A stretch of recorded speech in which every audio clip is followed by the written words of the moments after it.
ये तो आपको पता ही है कि पूरी ही दुनिया में 195 यानी कि 195 टोटल कंट्रीज हैं। पर अगर मैं आपसे सवाल पूछूं कि इन 195 कंट्रीज में से कौन सी कंट्री यंगेस्ट है, तो आप लोग क्या जवाब देंगे?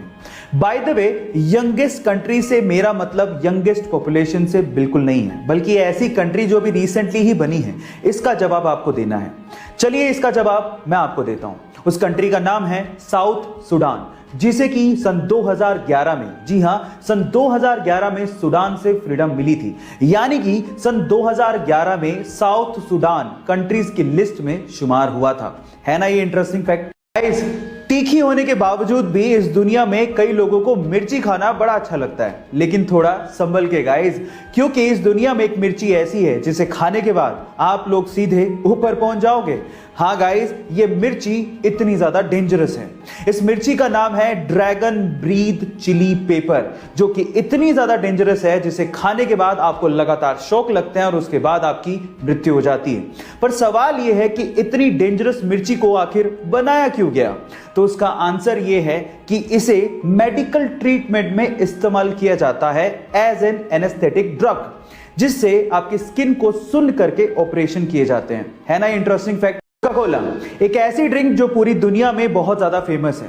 पूरी दुनिया के ऑलमोस्ट हर एक कोने में आप इसे खरीद कर पी सकते हैं, लेकिन पूरी दुनिया के दो ऐसे देश हैं जहां पर कोका कोला ऑफिशियली नहीं बिकती।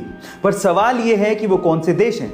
डोंट वरी, मैं आपको बताता हूं। उन देशों के नाम है नॉर्थ कोरिया एंड क्यूबा। अब नॉर्थ कोरिया या क्यूबा का नाम सुन के शायद आप ये सोच रहे होंगे कि वहां के तानाशाही की वजह से ये ड्रिंक्स वहां पे नहीं बिकती होंगी, लेकिन ऐसा नहीं है।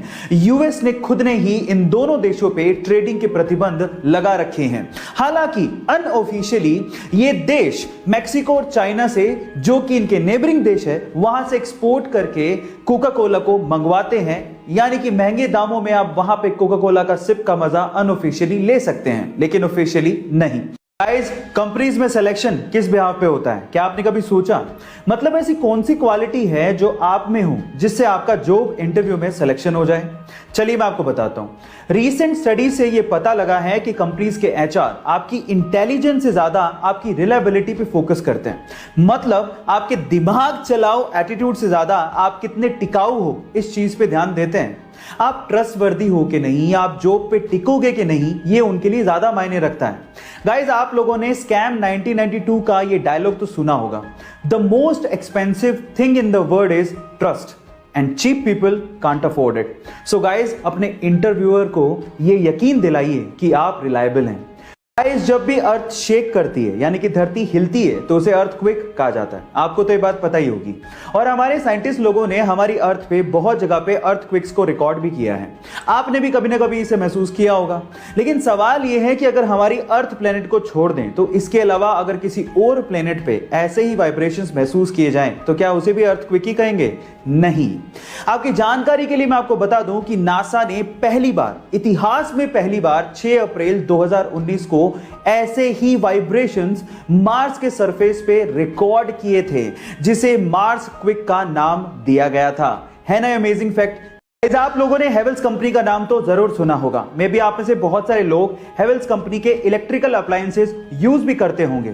लेकिन मजेदार बात यह है कि बहुत सारे इंडियंस सिर्फ हेवेल्स कंपनी के नाम की वजह से इसे एक फॉरेन कंपनी मानते हैं, जबकि ऐसा है नहीं। ये एक प्योरली इंडियन कंपनी है जिसका नाम इसके पहले ओनर हवेली राम गुप्ता के नाम पे रखा गया है, जिन्होंने इस कंपनी को उस समय मात्र 10 लाख रुपए में बेच दिया था। और आज ये कंपनी एक पब्लिक लिस्टेड कंपनी है जिसकी इवैल्यूएशन 5000 करोड़ रुपए की है, जिसमें लगभग 6000 लोग 50 अलग अलग देशों में काम करते हैं। है ना ये इंटरेस्टिंग फैक्ट? गाइस, ऐसे ही इंटरेस्टिंग फैक्ट्स के लिए YouTube पे हमारे चैनल को सब्सक्राइब कर लीजिए। अगर आप Instagram पे देख रहे हैं तो मुझे फॉलो करना मत भूलिएगा।